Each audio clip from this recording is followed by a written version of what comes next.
জয় হিন্দ বন্ধুরা, আমরা আজকে একটা ভয়ঙ্কর সুন্দর জায়গাতে চলে এসেছি।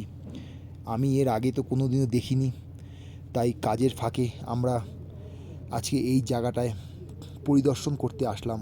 খুব ভালো লাগবে, তোমাদেরও খুব ভালো, তোমরাও হয়তো কেউ কেউ জানো জায়গাটা সম্বন্ধে। তো দেখতে থাকো জায়গাটা কীরকম আর কত সুন্দর পরিবেশ।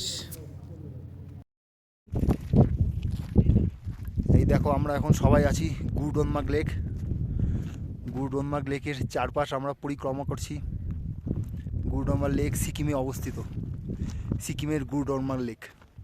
ওই দেখো ওপরে গ্লেসিয়ার, একদম বরফে ঢাকা পাহাড়। ফোকাস করে দেখাচ্ছি, এই দেখো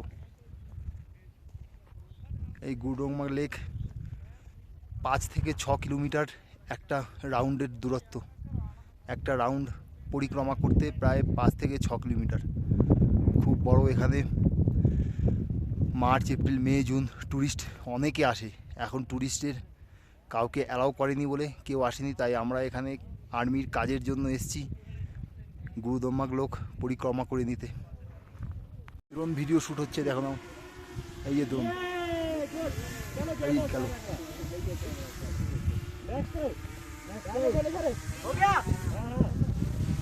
আমাদের পরিক্রমা শেষ হলো, আমরা এই জল ভরে নিয়ে চললাম গুরুডনমার্গ লেকের।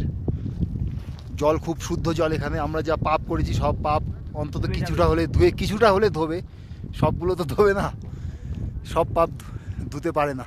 এত পাপ করেছি না, তাই আজকে আমরা এখানে পাহাড়ে দুর্গা পুজোর সময়ও পাহাড়ে চড়ে বসে আছি। এত পাপ করেছি, দুর্গা ঠাকুরও দেখেনি আমাদের। চলো টাটা। খুব অক্সিজেনের খুব অভাব এখানে, একদম শ্বাস এত কষ্ট হচ্ছে নিতে, বাপরে। লেকটার নিচে ওপরে উঠে আসতে হয় সিঁড়ি বেয়ে, মাত্র 20খানা সিঁড়ি বেয়ে উপরে উঠে আসতে হয়, তাতেই এত কষ্ট। দেখো, দেখতেই পাচ্ছ গাছপালা, ঘাস পোষ বলতে কিচ্ছু নেই।